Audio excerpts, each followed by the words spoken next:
زندگی میں بہت سارے لوگ آپ کو ملیں گے جو کہ بہت لمبی لمبی باتیں چھوڑتے ہیں۔ ایک آدھ لڑکا ہوتا ہے جو 4-5 لڑکیوں کے قصے سنا رہا ہوتا ہے کہ وہ بھی میرے پہ مر رہی ہے، وہ بھی میرے پہ مر رہی ہے، وہ بھی میرے پہ مر رہی ہے۔ کچھ لڑکیاں آپ کو اس طرح کی ملتی ہیں جو کہ ان کے ساتھ جب بازار میں جائیں تو وہ 20 سال کی ہوں تو 10 سال والے بھی ان کو دیکھ رہے ہوتے ہیں، 15، 20، 30، 40 اور 50-60 کے بابے بھی ان کو دیکھ رہے ہوتے ہیں، ان کو فلم ایکٹر بھی دیکھ رہے ہوتے ہیں، ٹک ٹاک سٹار بھی دیکھ رہے ہوتے ہیں۔ پھر آپ کو ایک کیٹیگری کے لوگ ملیں گے کہ جو ڈپٹی کمشنر کو مل کے آ رہے ہوتے ہیں اور ڈی پی او کو ملنے جا رہے ہوتے ہیں، گورنر سندھ کو مل کے آ رہے ہوتے ہیں اور پرائم منسٹر آف پاکستان کو ملنے جا رہے ہوتے ہیں۔ اسی طرح لیڈر جو ہیں وہ بھی بہت لمبی لمبی چھوڑتے ہیں۔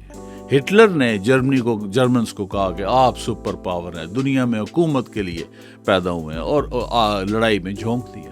نتیجہ کیا نکلا کہ 5 کروڑ جو لوگ اس وار کی نظر ہو گئے اور جرمنی جو ہے وہ 2 ٹکڑے ہو گئے۔ تو اس لیے جب بھی کوئی شخص آپ سے بات کرے تو ایک لمحے کے لیے اس کی بات کو تھوڑا سا اینالائز کر لیں، اس پہ غور و خوض کر لیں، تاکہ آپ احساس کمتری سے بھی بچیں اور دھوکے سے بھی بچیں۔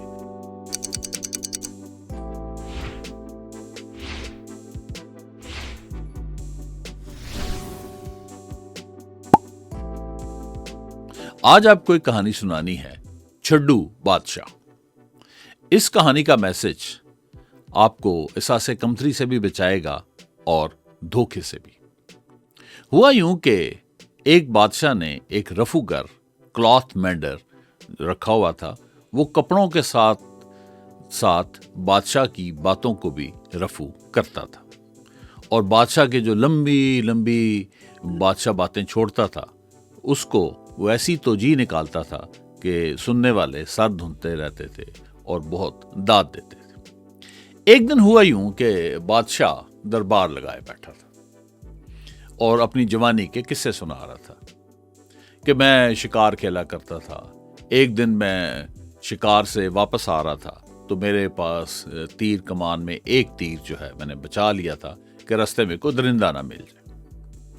تو آگے سے رستے کے دونوں سائڈوں پہ 2 شیر آ گئے۔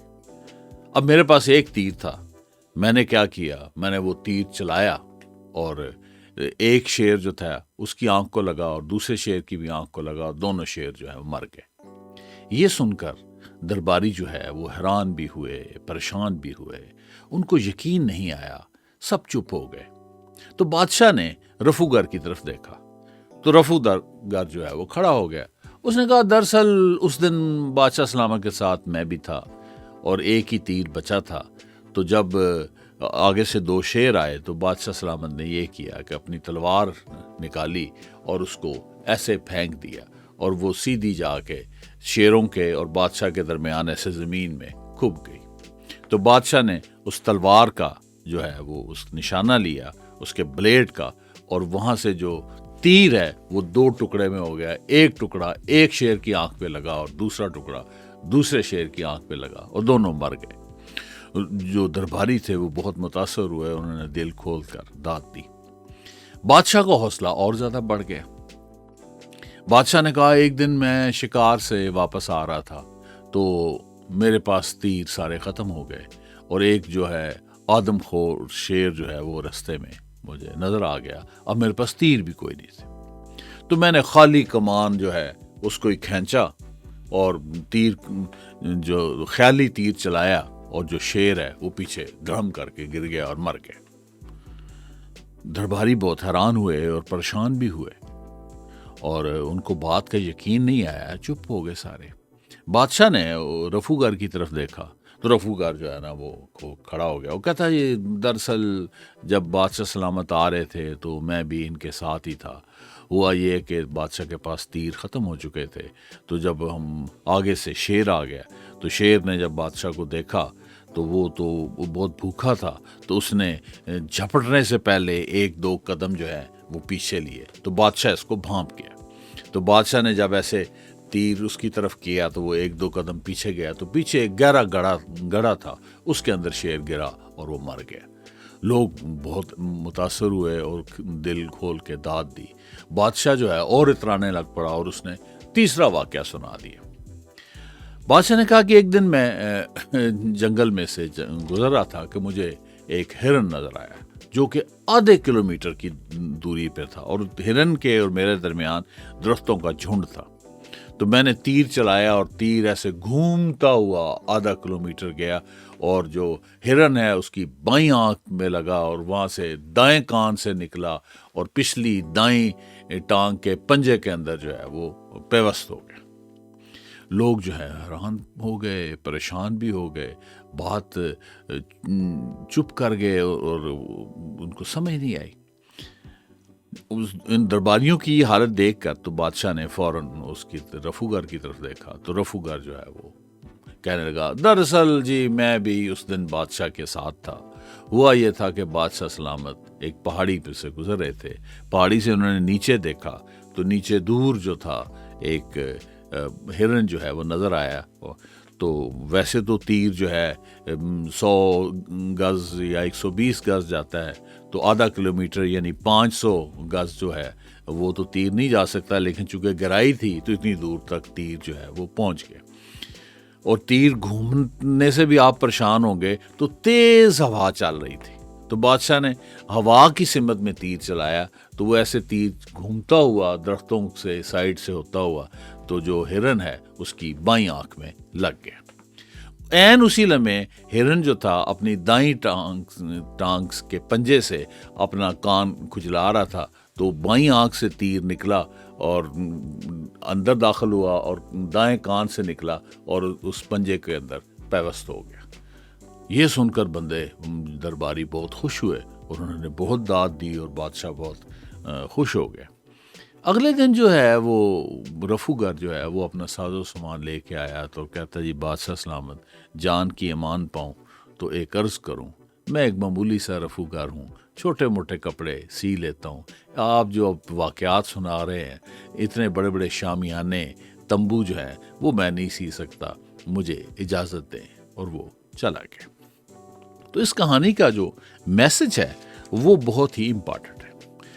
زندگی میں بہت سارے لوگ آپ کو ملیں گے جو کہ بہت لمبی لمبی باتیں چھوڑتے ہیں۔ اس کا نقصان یہ ہوتا ہے کہ جب وہ بہت بڑی بڑی باتیں چھوڑتے ہیں تو آپ احساس کمتری میں مبتلا ہو جاتے ہیں۔ دوسرا اس کا نقصان یہ ہے کہ کئی دفعہ آپ ان کے دھوکے میں آ جاتے ہیں۔ تو ان کی باتوں کو ایک لمحے کے لیے آپ نے اس کے اوپر سوچ بچار کر کے اس کے اوپر کوئی عمل کرنا ہے۔ مثلا کوئی بندہ آپ کو ملے گا، وہ آپ کو لاکھوں کی کروڑوں کی باتیں بتائے گا، کاروں کی کوٹھیوں کی باتیں کرائے گا، تو اس کے بعد آپ چند ہزار روپے اس کو دینے کو تیار ہو جائیں گے، اور وہ آپ کو امیدیں دلائے گا جی کہ میں آپ کی رقم ڈبل کر دوں گا، اور آپ اس کے جھانسے میں آ کے اس کی اتنا یہ تو کروڑ پتی ہے اور اسی طرح کروڑ پتی ہوا ہے، تو آپ اپنا پیسہ جو ہے گنوا بیٹھتے ہیں، اور وہ ڈبل شاہ کا رول ادا کرتا ہے۔ ہمیں پتہ نہیں کیا شوق ہے کہ ڈبل روٹی ہو، ڈبل بیڈ ہو، ڈبل ڈیکر ہو، ہم ڈبل ہر چیز ڈبل کرنے کے چکر میں ہوتے ہیں۔ اسی طرح ایک اور جو آپ کی عمر میں ایک مسئلہ عموماً آتا ہے، تو ایک آدھ لڑکا ہوتا ہے جو 4-5 لڑکیوں کے قصے سنا رہا ہوتا ہے کہ وہ بھی میرے پہ مر رہی ہے، وہ بھی میرے پہ مر رہی ہے، وہ بھی میرے پہ مر رہی ہے۔ آپ اس سے متاثر ہو کے ایک آدھ لڑکی کو چھیڑ دیتے ہیں، اور پھر مار کٹائی ہوتی ہے، اور جو آپ کی جو ٹرائی ہے وہ ناکام ہوتی ہے، اور پھر آپ شرمندہ ہو کے گھر بیٹھ جاتے ہیں۔ اسی طرح لڑکیوں میں بھی یہ عادت پائی جاتی ہے۔ کچھ لڑکیاں آپ کو اس طرح کی ملتی ہیں جو کہ ان کے ساتھ جب بازار میں جائیں تو وہ 20 سال کی ہوں تو 10 سال والے بھی ان کو دیکھ رہے ہوتے ہیں، 15, 20, 30, 40 اور 50, 60 کے بابے بھی ان کو دیکھ رہے ہوتے ہیں، ان کو فلم ایکٹر بھی دیکھ رہے ہوتے ہیں، ٹک ٹاک سٹار بھی دیکھ رہے ہوتے ہیں، تو وہ یہ سٹوریاں سناتی رہتی ہیں۔ آپ خواہ مخواہ سے اپنے خوبصورتی کے کمپلیکس میں مبتلا ہو جاتی ہیں، حالانکہ حقیقت اس سے برعکس ہوتی ہے۔ پھر آپ کو ایک کیٹیگری کے لوگ ملیں گے کہ جو ڈپٹی کمشنر کو مل کے آ رہے ہوتے ہیں اور ڈی پی او کو ملنے جا رہے ہوتے ہیں، گورنر سندھ کو مل کے آ رہے ہوتے ہیں اور پرائم منسٹر آف پاکستان کو ملنے جا رہے ہوتے ہیں، اور کئی دفعہ ان کے ساتھ وہ تصویریں بھی اتروا دیتے ہیں، اور اس کے بعد آپ جب آپ کو وہ باتیں بتاتے ہیں تو پھر آپ کسی نوکری کا لالچ، کسی پرمٹ کا لالچ، کسی لائسنس کے لالچ میں کہ یہ اس کے تو بڑی پہنچ کا ہے، تو آپ ان کو پیسے بھی دے دیتے ہیں، ان کو آپ کے ساتھ بھی چل پڑتے ہیں، اور آخر میں آپ کو ناکامی کا سامنا کرنا پڑتا ہے۔ اسی طرح ایک آپ اکثر بسوں میں دیکھیں گے یا کسی جگہ بازاروں کے اندر دیکھیں گے، بندہ ہے دوائی دے رہا ہے، ٹھیک ہے۔ اب میں ریسنٹلی مری میں گیا ہوں تو وہیں پہ ایک آدمی ہے، وہ دوائی اس کی ہر بیماری کا وہ علاج تھی، اور خاص طور پہ اس نے کہا جی یہ دوائی آپ کھاتے جائیں گے تو گھوڑے کی طرح دوڑیں گے، ٹھیک ہے۔ اور جب میں نے وہ دوائی اس سے نہیں لی تو جانے لگا تو وہ خود لنگڑا کے چل رہا تھا۔ یوٹیوب پہ آپ دیکھیں گے تو وہاں پہ کہیں گے جی 1 دن میں 1,00,000 روپیہ کمائے، وہ لمبی چوڑی چھوڑ رہا ہوگا، ٹھیک ہے، اور اس کے بعد آخر پہ کہہ رہا ہوگا کہ برائے مہربانی میرے چینل کو سبسکرائب کریں اور لائک کریں، ٹھیک ہے۔ تو وہ خود اس یوٹیوب کی کمائی کے اوپر بیٹھا ہوتا ہے۔ اسی طرح لیڈر جو ہیں وہ بھی بہت لمبی چھوڑتے ہیں۔ ہٹلر نے جرمنز کو کہا کہ آپ سپر پاور ہیں، دنیا میں حکومت کے لیے پیدا ہوئے ہیں، اور لڑائی میں جھونک دیا۔ نتیجہ کیا نکلا کہ 5 کروڑ جو ہیں لوگ اس وار کی نظر ہو گئے، اور جرمنی جو ہے وہ 2 ٹکڑے ہو گئے۔ بعد میں جرمنی انڈسٹریلائزیشن کے ذریعے اور پیسفل طریقے سے دوبارہ اپنے پاؤں پہ کھڑا ہوا۔ تو چھڈو لوگوں کی باتوں کے تیر جو ہیں وہ 2 ٹکڑے ہو کر 2 شیروں کو ماریں یا نہ ماریں، آپ کو ضرور نقصان پہنچائیں گے۔ تو اس لیے جب بھی کوئی شخص آپ سے بات کرے تو ایک لمحے کے لیے اس کی بات کو تھوڑا سا اینالائز کر لیں، اس پہ غور و خوض کر لیں، تاکہ آپ احساس کمتری سے بھی بچیں اور دھوکے سے بھی بچیں۔